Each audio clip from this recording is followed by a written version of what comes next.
여러분 안녕하십니까? 추미애 법무부 장관과 윤석열 검찰총장 사이의 검찰개혁발 권력투쟁 쟁투가 일단락되었습니다. 윤석열 검찰총장은 검찰 징계위원회에서 2개월 정직으로 결정됐고, 법무부 장관이 문재인 대통령을 만나서 재가를 얻음으로써 확정됐습니다. 추미애 법무부 장관은 이 자리에서 역시 자기의 장관직을 사의를 표명했습니다. 대통령도 이를 높이 평가한 것으로 보면 곧 장관도 교체될 것으로 보입니다.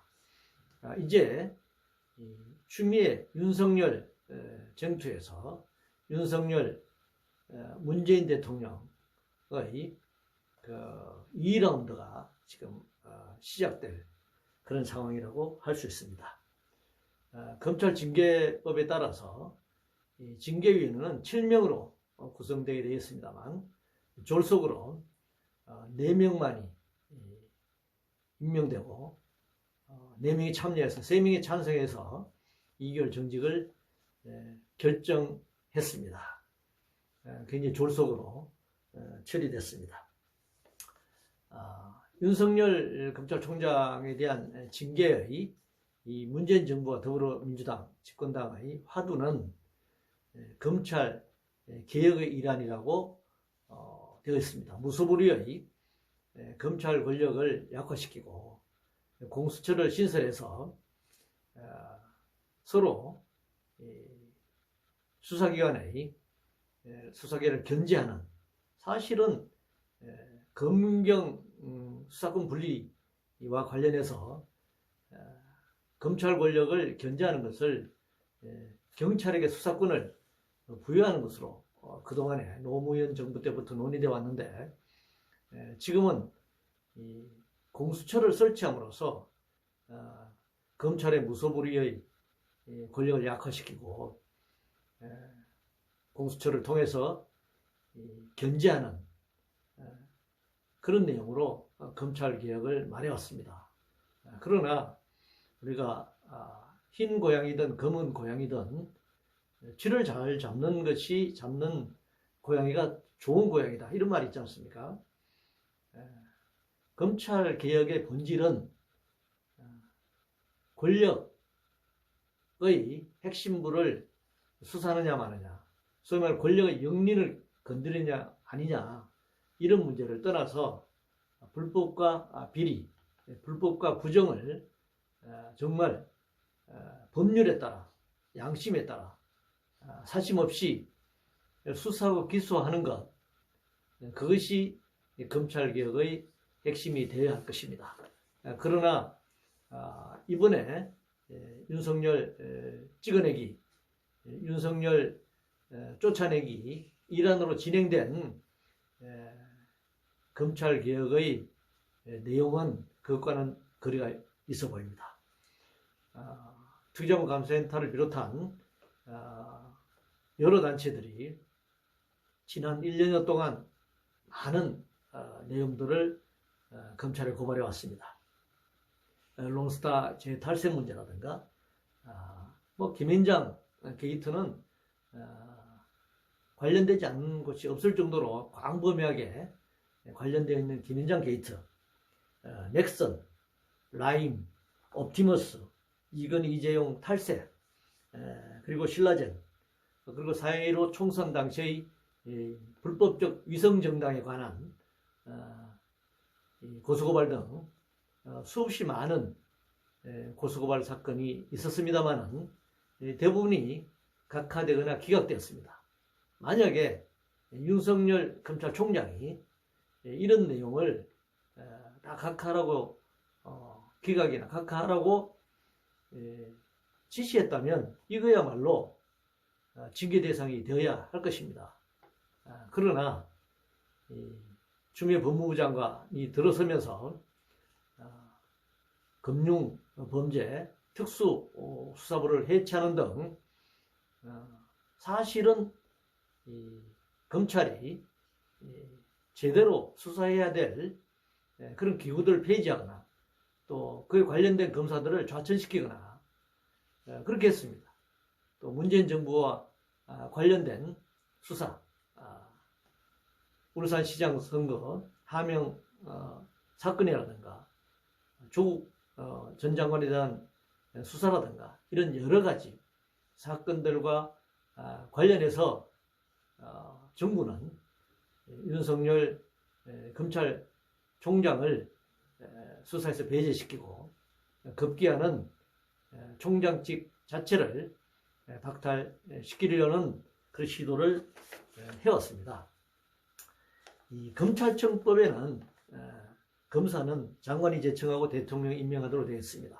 검찰총장도 마찬가지로 검사이기 때문에 장관이 제청하고 대통령이 임명하도록 되어 있습니다. 그러나 검찰총장은 다른 청장, 외청장들과 달리 국회 인사청문회를 거치도록 되어 있습니다. 올해 우리가 코로나를 경험하면서 보건복지부 산하의 질병관리본부, 질본이라고 불러왔죠. 그 본부를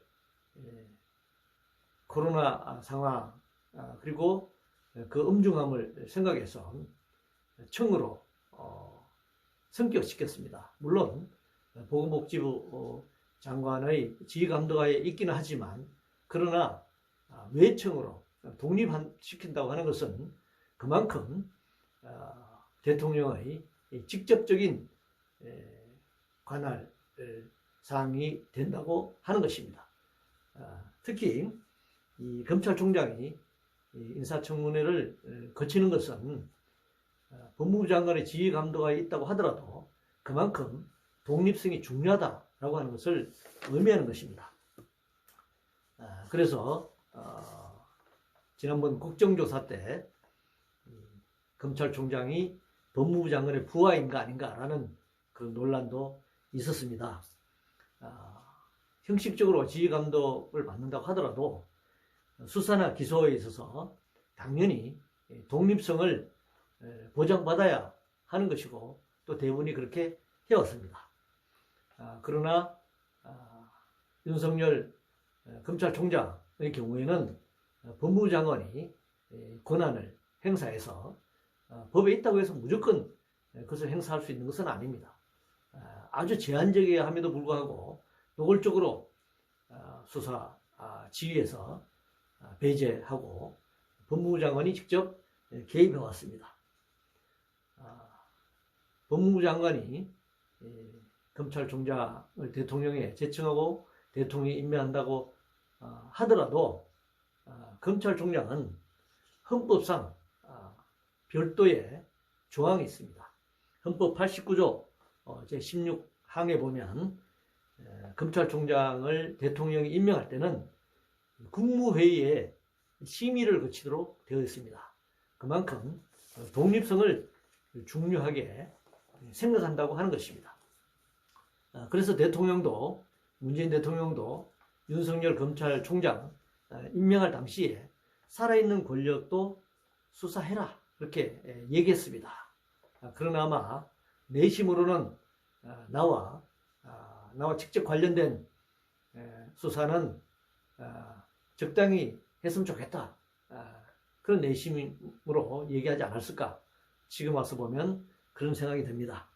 그러나 직접 수사가 진행되자 마치 영화에서 보듯이 영린을 건드리니까 토사구팽으로 반격을 하게 된 것이라고 보여집니다. 윤석열 검찰총장, 윤석열 검사는 박근혜, 최순실 국정농단의 특별 검사의 수사팀의 검사로서 박근혜 세력들을 그야말로 거의 대부분 감옥으로 보내는 중요한 역할을 했던 검사입니다. 사실은 촛불항쟁으로의 결과이긴 합니다만 그런 과정을 통해서 문재인 정부가 탄생할 수 있었고, 문재인 정부가 자타가 말하는 촛불 정부다, 그렇게 불러왔습니다. 그러나 자신의 권력 내부로 수사의 칼끝을 들이대자 윤석열 검찰총장을 검찰개혁이라고 하는 이름으로 지금 검찰로부터 배제시키려고 하고 있습니다. 사실은 검찰총장의 임명권자입니다. 제청은 법무장관이 했다고 하더라도, 국무회의에서 심의를 거쳤다고 하더라도 대통령이 임명권자이기 때문에 사실은 해임도 대통령이 책임지고 해야 합니다. 그런데 법무부 장관에게 윤석열 검찰총장 해임을 맡겼습니다. 그러나 징계위원회의 결정이 정직 2개월로 내려진 것은 아마 해임으로 결정했을 경우에, 뭐 지금 정직 2개월에 대해서도 윤석열 검찰총장이 아마 소송을 제기할 것으로 보입니다만, 해임으로 징계가 결정했을 때 법원 판결이 해임이 부당하다라고 판결 났을 때의 타격을 생각했을 때 정직 2개월로, 면직도 아니고 그보다 낮은 해임, 면직, 그 다음이 이제 정직인데 정직 2개월로 이렇게 징계를 내리지 않았나, 이렇게 생각합니다. 그렇다고 해서 해임을 시키지 않겠다라는 의미보다는 그 해임이 부당한 해임으로 판결날 가능성이 높기 때문에 정직 2개월로 때려가지고 스스로 관두게 만드는 방식을 선택한 것입니다. 대통령이 직접 관두라고 말하는 것도 아니면서 또 법무장을 시켜서 이렇게 직접 해임을 결정하지도 않으면서 사실상은 자리를 관두라라고 압박하는 그런 모양새를 지금 끝까지 이렇게 만들었습니다. 우리가 직장에서 노동자를 해고할 때 그 해고가 명백하게 부당 해고로 판명될 것 같으면 악덕 사용자들은, 사업주들은 노동자들을 다른 곳으로 좌천하듯이 발령내거나, 아니면 그 사람이 본래 하던 업무를 주지 않고 다른 업무를 부여하거나, 아니면 아무도 없는 곳에 의자 하나를 두고 거기서 대기하게 하거나, 집에서 대기 발령을 시키거나, 여러 가지 방법으로 소위 말하면 괴롭혀서 스스로 관두게 만드는 그런 방식을 지금 선택해온 것이 아닌가라고 하는 우려를 금할 수가 없습니다. 코로나가 지금 창궐하고 있습니다. 그동안 거리두기, 마스크 쓰기, 손 씻기, 이거 말고는 뭐 특별하게 한 것이 없음에도 불구하고 다행스럽게도 확진자 수가 많지 않아서 국제적으로 K-방역으로 아주 모범적인 방역 국가로 알려졌습니다만, 그러나 확진자 수가 급격하게 늘어나고 있습니다. 그동안 코로나 검사 숫자가 다른 나라에 비해서 적었기 때문에 확진자 숫자가 그렇게 높게 나타나지 않았던 것도 있고, 또 이번 코로나 바이러스 감염의 특징 중에서 무증상 감염자가 굉장히 많다라고 하는 그런 사실이 여러 차례 알려져 왔습니다. 따라서 그런 무증상 감염자의 감염 확대, 이것은 사실은 막아내기 굉장히 어려운 상황입니다. 현재 확진자가 지금 공식 검사 대상자로서 결과가 나온 43,000여 명과, 그리고 현재까지 사망자 수는 580여 명에 달합니다. 사실은 엄청난 숫자입니다. 메르스 때와 비교하면 상상할 수 없을 정도로 큰 규모입니다. 물론 지금 코로나가 전 세계적으로 팬데믹 현상으로 확산되고 있어서 이것이 적게 보일지 모르겠지만 결코 적은 숫자가 아닙니다. 만약에 지금처럼 코로나가 확산된다고 하면 확진자가 늘어나고 중환자가 늘어날 경우에 지금 정부에서 음압병상을 비롯한 병상 확보 거의 되어 있지 않습니다. 의료진 전혀 확보되어 있지 않습니다. 굉장히 심각한 그런 상황입니다. 그렇다고 해서 백신이나 치료약이 확보되어 있거나 그렇지도 않은 상황입니다. 이런 상황에서 실업자, 단시간 노동자, 비정규직 노동자, 자영업자, 그리고 장애인, 빈곤 노인 등 이 약자들의 삶은 벼랑으로 내몰리고 있는 그런 상황입니다. 이런 위중한 상황에서도 정부는 검찰 개혁을 내세워서 윤석열을 몰아내는 그런 곳에 힘을 쏟아왔습니다. 정말 안타까운 일입니다. 이제 2라운드가 시작됐기 때문에 국민들은 지난 1년 동안 윤석열 추미애의 격투기를 지켜봤듯이 이제 2021년 안타깝게도 윤석열과 문재인 정부 사이의 눈에 보이지 않는 격투기를 또다시 지켜봐야 하는 그런 안타까운 현실에 직면해 있습니다. 헌법에 보면 감사원을 제4호관으로 행정부와 달리 독립시켜놨습니다.